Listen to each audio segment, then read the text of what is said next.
الحمد لله رب العالمين والعاقبة للمتقين والصلاة والسلام على سيد الأنبياء والمرسلين وعلى آله وأصحابه الطيبين الطاهرين أما بعد فأعوذ بالله من الشيطان الرجيم بسم الله الرحمن الرحيم إن الذين قالوا ربنا الله ثم استقاموا تتنزل عليهم الملائكة ألا تخافوا ولا تحزنوا وأبشروا بالجنة التي كنتم توعدون صدق الله العظيم. قال النبي صلى الله تعالى عليه وآله وسلم حسين مني وأنا من الحسين حب الله من أحب حسينا حسين سبط من الأسباط أو كما قال صلى الله تعالى عليه وآله وسلم صدق الله وصدق رسول الله صلى الله تعالى عليه وآله وسلم.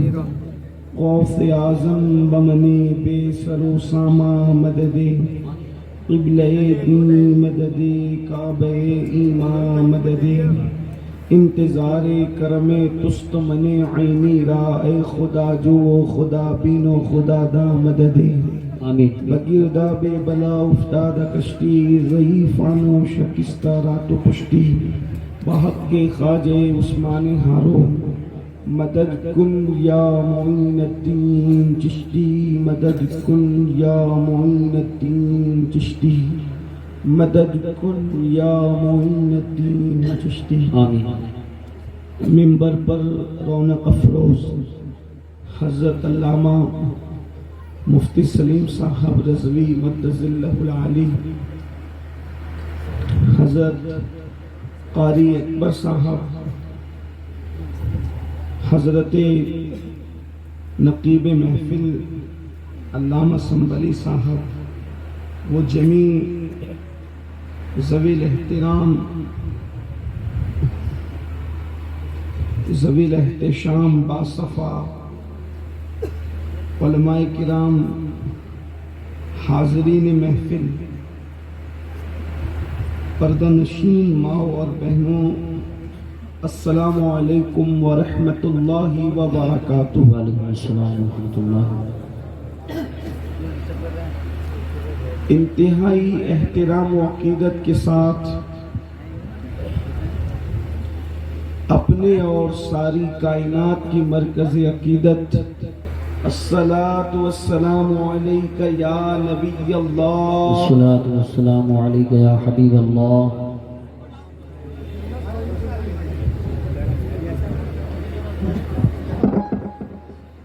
الصلاۃ والسلام علیک یا نبی اللہ.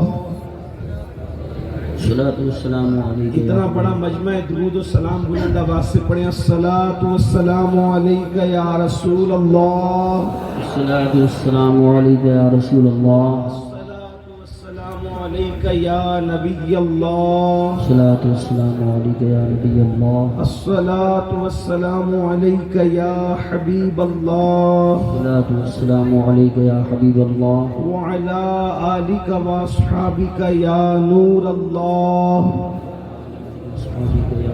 صلی اللہ تعالی علیہ وسلم.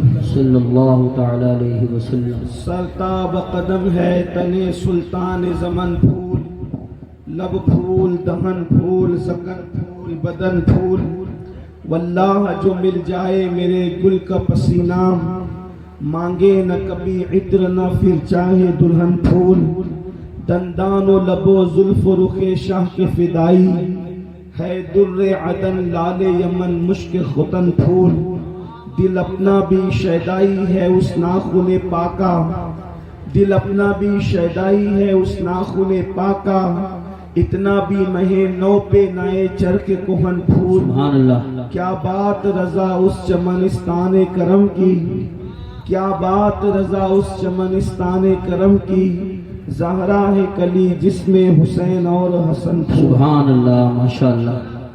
دراصل اسٹیج تھوڑا سا جو ہے وہ علماء کی زیادہ آمد کی وجہ سے چھوٹا پڑ گیا ہے، جی جی جی اس لیے صوفہ رکھنے کی گنجائش نہیں ہے، تو میں نے سوچا کہ میں بھی اپنے علماء کرام کے ساتھ بیٹھ جاؤں ماشاء اللہ. تاکہ ان کی برکتیں مجھے نصیب ہو جائے.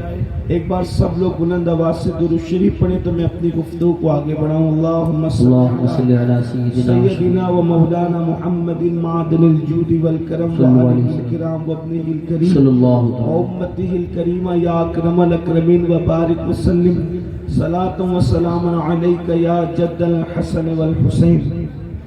آج کی یہ محفل تاجدار کربلا امام الائمہ شہزادہ گلگوں قباب امام عرش مقام امام حسین علی جدہ وعلیہ السلام کی بارگاہ میں خراج عقیدت پیش کرنے کے لیے انعقاد پذیر ہے. بے شک. بڑی خوبصورت سی محفل آپ نے سجائی ہے. امام عالی مقام کی یاد میں اللہ تبارک و تعالی اس محفل کو اپنی بارگاہ میں قبول فرمائے. آمین. اسی مناسبت سے قرآن مقدس کی ایک آیہ کریمہ اور ایک حدیث مبارکہ کی تلاوت کرنے کا شرف حاصل کیا گیا ہے. اللہ تبارک و تعالی اس کے متعلق مجھے حق کہنے اور آپ تمامی خواتین و حضرات کو حق سن کر اس پر عمل کرنے اور اسے عام کرنے کی توفیق عطا فرمائے. کبھی آپ نے غور فرمایا، کبھی غور کیا کہ آپ نے بار بار اپنے علماء سے، اپنے خطبہ سے، اپنے واعظین سے اس بات کو سنا کہ ہمارے یہاں اہل بیت کی محبت، اہل سنت کے یہاں اہل بیت کی محبت عین ایمان ہے بے شک. اور ضروریات ایمان میں سے ہے. یعنی جب تک آپ کے دل میں اہل بیت کی محبت نہ ہوگی اس وقت تک آپ مومن نہیں ہو سکتے. بے شک. بلکہ یہاں تک فرمایا گیا کہ اگر آپ کے دل میں محبت اہل بیت نہیں ہے تو آپ کعبۃ اللہ شریف میں بھی اگر مر جائیں تو بھی آپ کی جنت کا کوئی ٹھکانہ نہیں. بے شک. محبت اہل بیت کے بغیر گزارا نہیں. اسی لیے آپ صدیق اکبر سے لے کر سیدنا ابو بکر صدیق افضل البشر بعد الانبیاء بالتحقیق سیدنا ابو بکر صدیق سے لے کر حضور مفتی اعظم اور محدث اعظم تک ہمارے قائدین کی، ہمارے بزرگوں کی زندگی کا جائزہ لیں تو آپ کو پتہ چلے گا ہر ایک کے دل میں اہل بیت کی محبت تھی. صدیق اکبر کا دل دیکھیں، فاروق اعظم کی زندگی دیکھیں، عثمان غنی کی زندگی دیکھیں، عشرہ مبشرات کی زندگی دیکھیں، اسی طرح ابو سعید خدری کی زندگی دیکھیں، خالد ابن ولید کی زندگی دیکھیں، حضرت جابر کی زندگی دیکھیں، حضرت ابو ہریرہ کی زندگی دیکھیں، اسی طرح سے دور تابعین پھر دیکھیں، سعید ابن مسیب کو دیکھیں، اویس قرنی کو دیکھیں، پھر ائمہ مجتہدین میں امام اعظم ہو، امام شافعی ہو، امام احمد ابن حنبل ہو، امام مالک ہو. یہ ہمارے تین امام تو بلکہ ان کو مارا ہی گیا ہے اہل بیت کی محبت کے اندر. امام اعظم کو زہر دیا گیا اہل بیت کی محبت کی وجہ سے. امام مالک کے موڑے توڑ دیے گئے اہل بیت کی محبت کی وجہ سے. میرے آقا صلی اللہ علیہ وآلہ وسلم کے دیوانوں امام محمد ابن ادریس شافعی کو رافضی کہا گیا اہل بیت کی محبت کی وجہ سے. آپ نے فرمایا جس کو جد الممتار نے میرے امام نے نقل فرمایا، امام شافعی کہتے ہیں آل النبی ذریعتی وہم الیہ وسیلتی ارجو بہم اعطا غدا بید الیمین صحیفتی. امام شافعی کہتے ہیں آل نبی ہی میرا ذریعہ ہے. اللہ تک پہنچنے کا ذریعہ کوئی اگر میرا ہے تو وہ رسول اللہ کی اہل بیت ہے. میرا کوئی وسیلہ ہے تو وہ رسول اللہ کی اہل بیت ہے. اور آپ کہتے ہیں قیامت کے دن میرے سیدھے ہاتھ میں اگر نام اعمال دیا جائے گا تو میرے کسی عمل کی وجہ سے نہیں بلکہ اہل بیت کی محبت کی وجہ سے دیا جائے گا.